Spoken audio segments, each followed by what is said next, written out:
it's Miss Poulter here again, and today we're going to be reading chapter 27 of the Ickabog, which is called Kidnapped. When Daisy arrived home from school that afternoon, playing with her bandolier as she went, she headed as usual to her father's workshop to tell him about her day.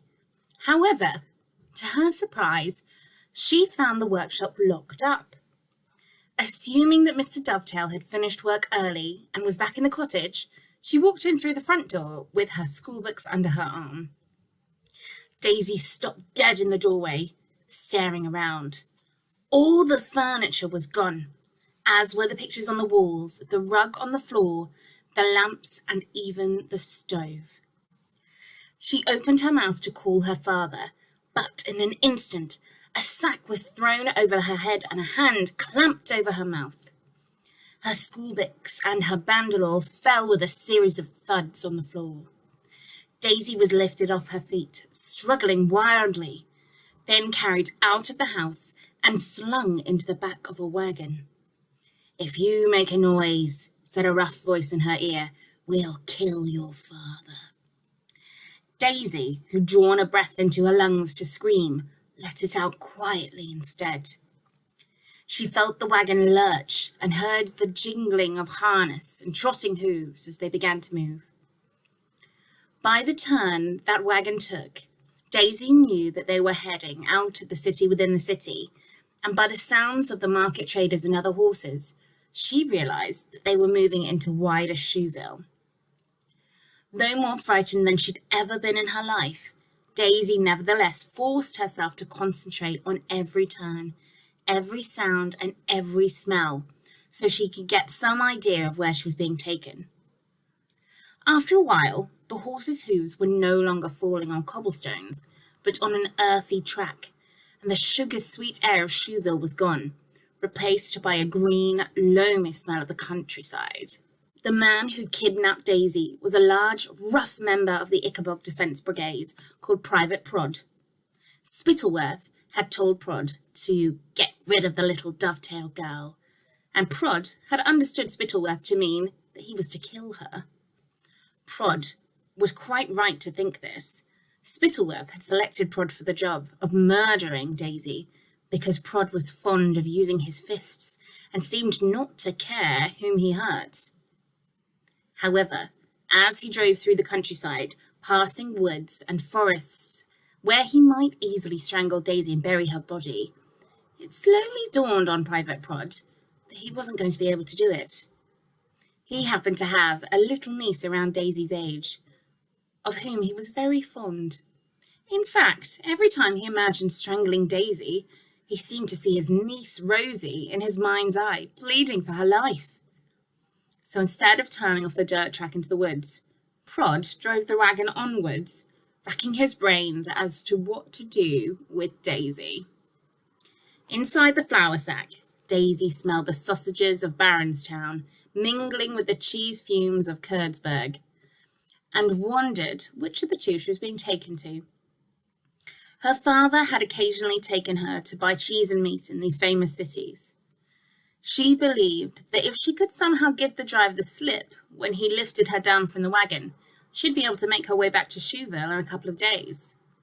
Her frantic mind kept returning to her father and where he was, and why all the furniture in their house had been removed.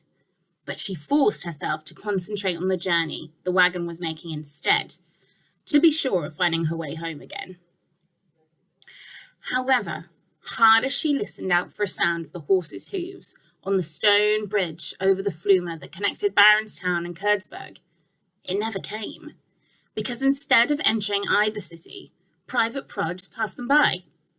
He just had a brainwave about what to do with Daisy. So skirting round the city of sausage makers, he drove on north. Slowly, the meat and cheese smells disappeared from the air, and night began to fall. Private Prod had remembered an old woman who lived on the outskirts of Jeroboam, which happened to be his hometown.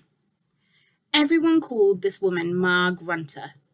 She took in orphans and was paid 1 ducat a month for each child she had living with her. No boy or girl had ever succeeded in running away from Ma Grunter's house, and it was this that made Prod decide to take Daisy there.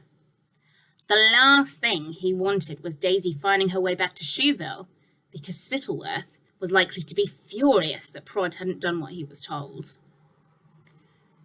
Though so scared, cold and uncomfortable in the back of the wagon, the rocking had lulled Daisy to sleep, but suddenly she jerked awake again. She could smell something different on the air now, something she didn't much like. After a while, she identified it as wine fumes, which she recognised from the rare occasion that when Mr. Dovetail had a drink. They must be approaching Jeroboam, the city she'd never visited. Through the small holes in the sack, she could see daybreak. The wagon was soon jolting over cobblestones again, and after a while it came to a halt. At once, Daisy tried to wriggle out of the back of the wagon onto the ground, but before she'd hit the street, Private Prod seized her. Then he carried her, struggling, to the door of Ma Grunter's, which he pounded with a heavy fist. All right, I'm coming," came a high, cracked voice from inside the house. There came the noise of many bolts and chains being removed, and Ma Grunter was revealed in the doorway, leaning heavily on a silver-topped cane, though, of course, Daisy, being still in the sack, couldn't see her. "New child for you, Ma," said Prod, carrying the wriggling sack into Ma Grunter's hallway, which smelled of boiled cabbage and cheap wine. Now, you might think Ma Grunter would be alarmed to see a child in a sack carried into her house. But in fact, the kidnapped children of so-called traitors had found their way to her before.